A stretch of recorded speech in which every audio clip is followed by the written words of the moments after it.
Good morning, Gaudi, and how are we today? I hope you enjoyed listening to Katie and the Sunflowers yesterday. Now, today is Tuesday, the 23rd of February, your second lesson of the week, and we are going to look at some of the vocabulary that we're going to be using or that you're going to be introduced to in our story map. So later on in the week, we've got a story map for Katie and the Sunflowers, and here's the vocabulary that we're going to be looking at.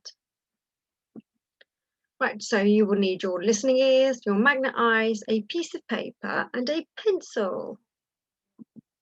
Right, in our talk writing lessons, we were learning a story map, which I've told you, and we're going to go through some of the vocabulary that we will come across. So our first word is gallery. Gallery is both in our story map and in the story of Katie and the Sunflowers. So we had when they arrived, Grandma sat down to rest. So Katie went off by herself to look around. The gallery was full of warm, sunny paintings. Now, a gallery is a place or a building where they show lots of artwork. So, for example, here's a gallery there. This is an art gallery, and look, they've got pictures that artists have painted, and you've got rooms further on. And this is a modern art gallery, and you can see the differences there. So, a gallery is a place where they show artwork. Our next word is crunchy. The sunflowers looked dry and crunchy and were full of seeds. Crunchy is an adjective. It describes a sharp sound when something is bitten into or crushed.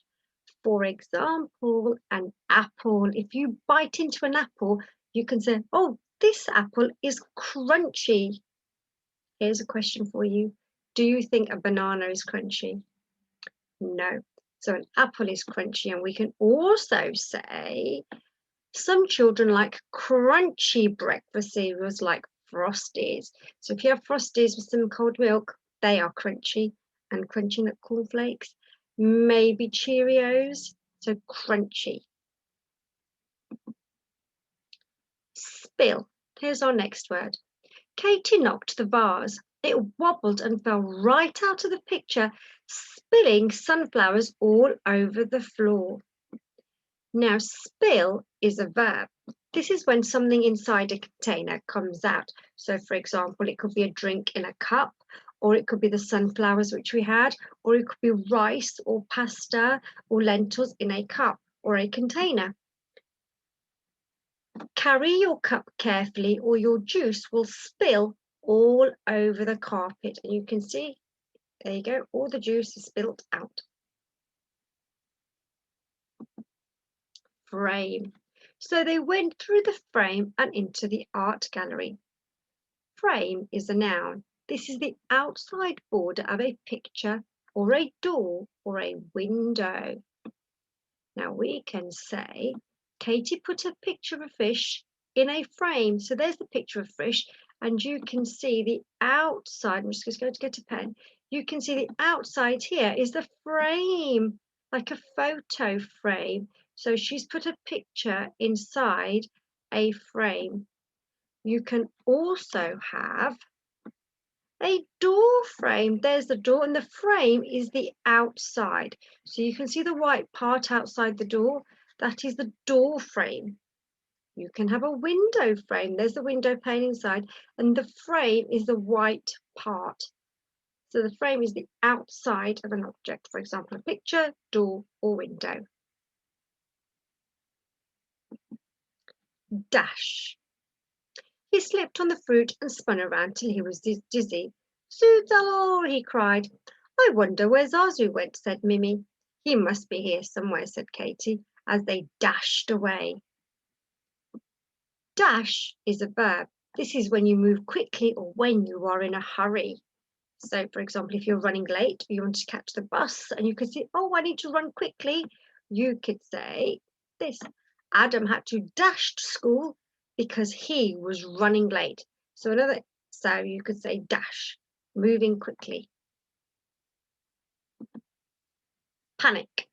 Panic is a noun. It describes when you're feeling a little bit frightened, feeling fear, or you're feeling fear or terrified. Right, here we go.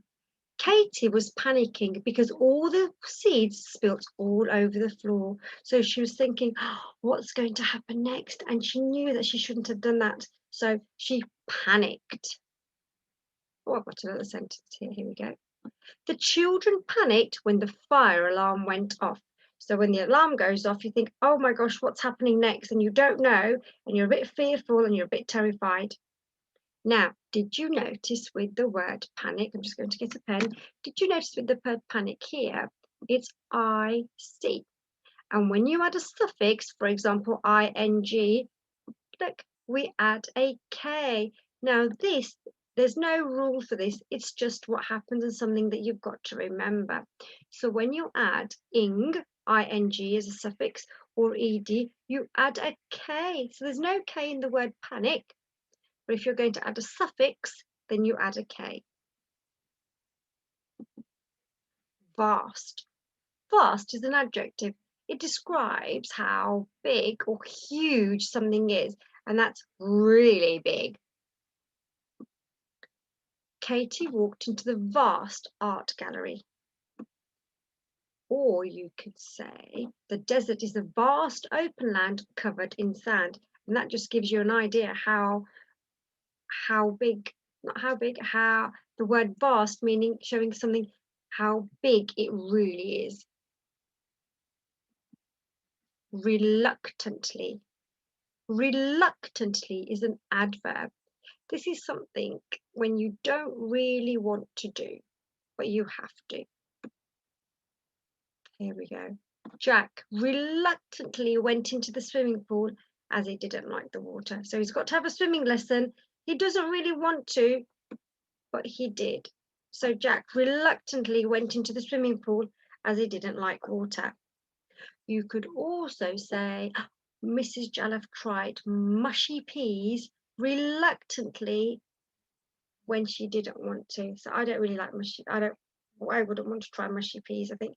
So you don't really want to do it. You think you reluctantly do it.